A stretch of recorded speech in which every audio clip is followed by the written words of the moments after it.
Good morning and welcome back on board Take It Easy. Today is exciting because we are going scuba diving. We'll probably do one site today and then maybe another site tomorrow if the weather conditions allow, and we'll move to the next Anchorage the day after tomorrow. So we need to make the most of it because we only have 2 days left. Well, not exactly, because we're gonna have a big problem. Stay tuned till the end to find out what happens, and don't forget to subscribe.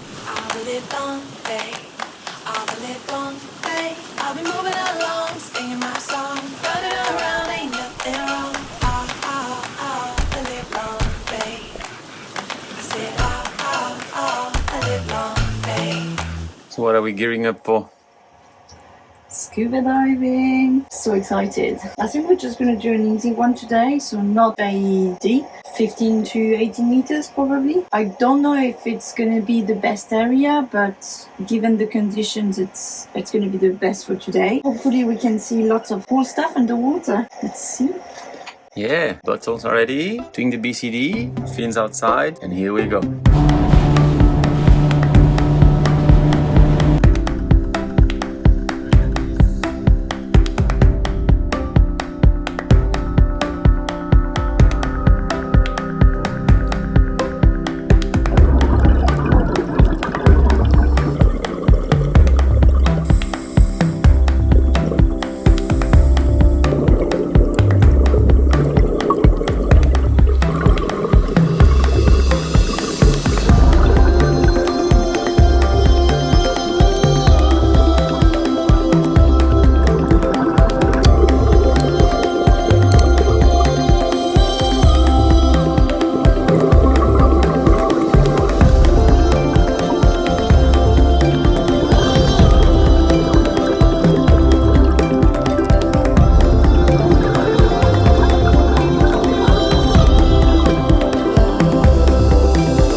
Okay, time for lunch. I'm quickly gonna whip up a salad because it's already late and we're starving. So the visibility was mediocre, but the dive was still really good regardless. I really enjoyed it. We saw a beautiful turtle, like really beautiful. And what's really cool when you are scuba diving is that they don't get scared that easily. So it's easy to actually approach them and film them from close angle. So that's really good. I think this one was an hawksbill turtle. I'm not entirely sure, but it's just like the shape of its shell and the fact that it had 4 scales in between the eyes and a pointy head. I don't know, I think it's an hawksbill, but maybe I'm wrong. Tell me if I'm wrong in the comments. It was just so cool to see it and hang around with it for a little bit. And then the other really cool thing that we saw is that nudibranch.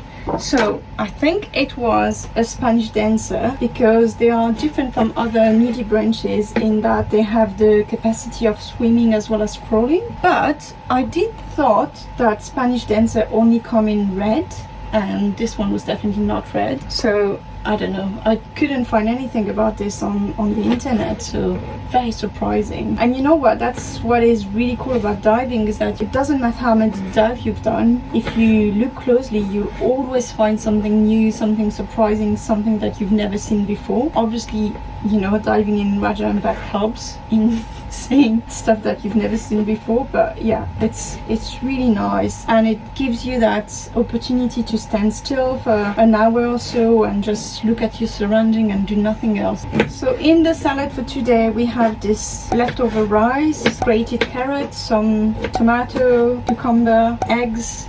I've got 2 sad chicken nuggets from yesterday that I'll probably put in there as well. Chicken nuggets? Yeah, chicken nuggets. Whatever sauce we have left, yeah, that's it. We've got a bit of everything: carbs, protein, fibers. Hopefully it's big enough to last us all afternoon, because I think this afternoon we're gonna go for a snorkel again. Just gonna try and explore another area that we haven't been to. Tomorrow, if there's a bit less winds, we might go for another scuba, maybe a bit more outside. We'll see. And I think we're probably gonna leave here the day after tomorrow and go to the next Anchorage in Misool. Apparently there's some hikes to do and some caves that are really cool to explore. So something a bit different, I guess. Let's have lunch and go for another snorkel. Here, the final product. Nice salad. Alright, let's go, I'm starving.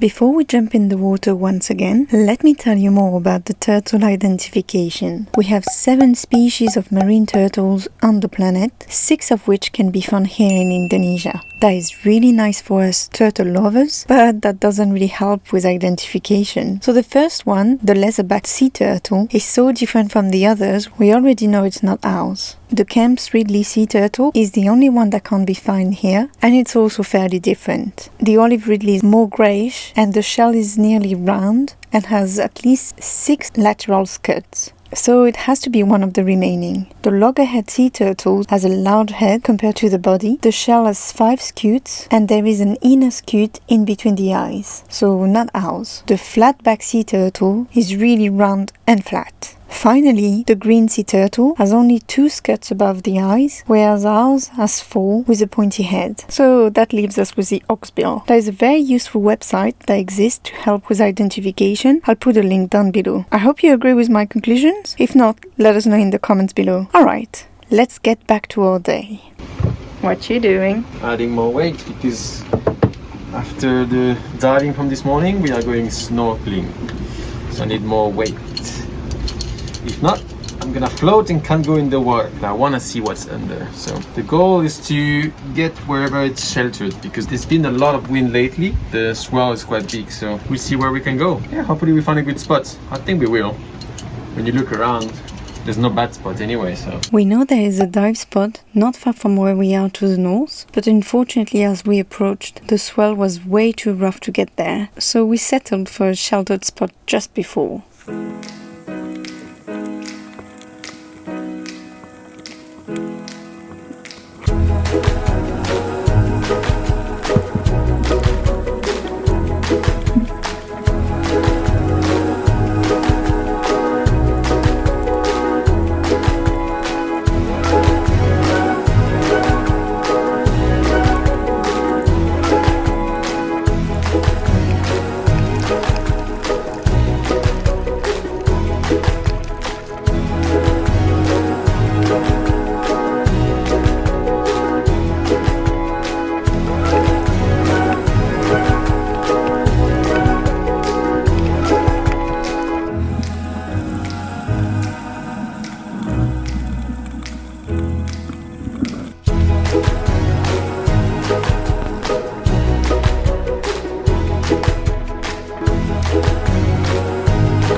I was sure you were gonna record me.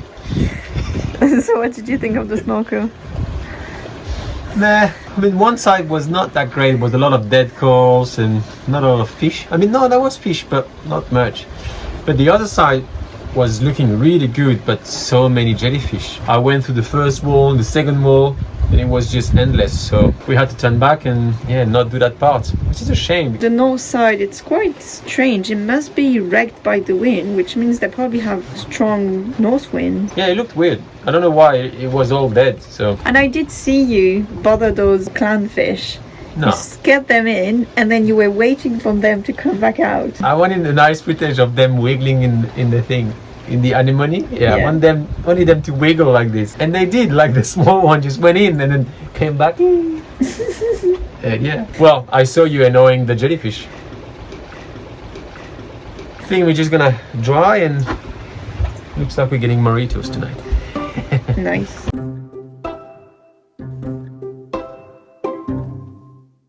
Bad news for today, we got harassed by some locals. They were mostly asking for money, but pretending that we have to pay a fee to be here and that sort of things. I mean, this is all really bullshit. So yeah, but we managed to get them off by saying we are going to leave now, which obviously wasn't planned. So we have to leave Misool. We could go to the next Anchorage, but we feel like they're going to follow us because they're still over there watching us. We don't want to take the risk, and we're just going to go straight to Sorong.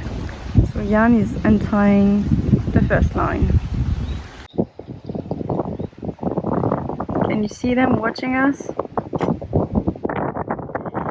Bad, bad, bad. Just left Balbulol because feels like we are not welcome anymore. We had those guys coming up to the boat, and they said then you need to pay. So we've been warned by our agents and a lot of people that people are gonna try to get money. So we did say we're not gonna pay. They were saying they were like, I don't know, patrol controller. He had a Raja Ampat crew jersey from 2019. That was just ridiculous. But they were not speaking English, so it was hard to argue with them because you just wouldn't understand what we were saying. And at the end, they're like, well, you're not paying, you have to leave now. So we didn't want to cause any trouble. We could have argued or pay, I don't know. So we decided to get a move and leave Balbulol to Sorong now. So we're on the move. So we're not gonna go to the destinations we wanted to. But yeah, it's not a pleasant situation. It's always a bit sketchy, and there are 4 people, and you don't know how many of them are hidden somewhere in the villages. Decided to not put up a fight. I don't think it's worth it, and leave. So we got 40 nautical miles to get to our next point. Not Sorong, but it's right in the middle. We don't want to do it overnight. Sailing into 22 knots of wind, so. Eventually, we made it to our destination just before the sunset. Looks like we are more welcome here.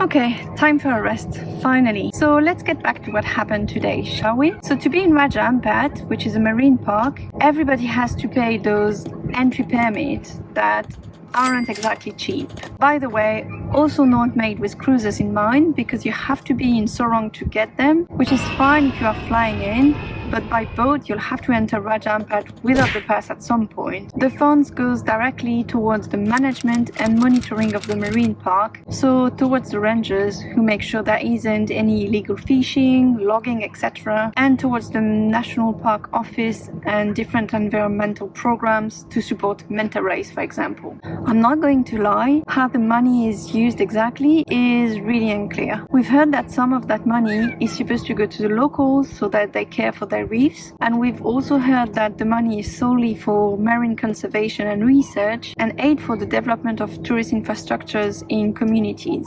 This would mean that the communities would only get the money if they have a program to develop tourism, not just for watching the reef. No matter what, apparently the villages are getting no money. The problem, you see, is that there's a lot of liveaboards in Raja Ampat who barely ever take their tourists to shore. So the local villages are not receiving benefits from this form of tourism. This is why at some locations, representatives of the local communities come and ask for unofficial access fees so that they can benefit from the ever-increasing number of tourists. When you understand that, you'd think you might be more inclined to pay, right? Here's where I have a problem. First of all, believe it or not, but cruising in Indonesia is actually very expensive. Between this Raja Ampat pass, the cost of the visa, and all of the additional administrative fees surrounding it, it's a lot. Still, I understand the local communities are not responsible and they don't benefit. Now, here's the thing. Come to my boat offering anything, from a guided trip to see something around,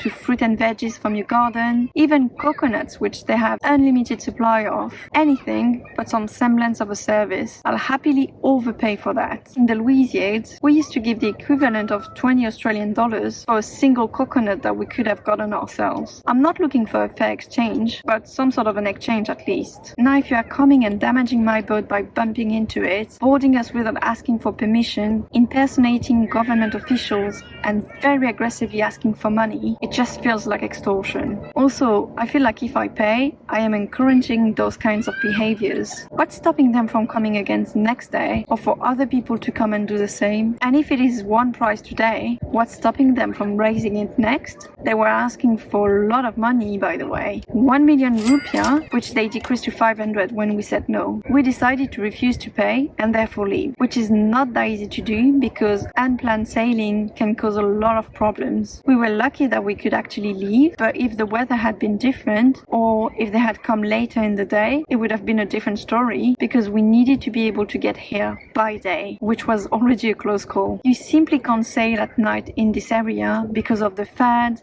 the small fishing boat, the massive logs thrown in the water. It's just too dangerous. But we've made it, so all good, I guess. Our stay in Misool was a bit shorter than anticipated, but I hope you liked the video anyways. Please make sure to drop us a thumbs up and don't forget to subscribe, and we'll see you next time. Bye!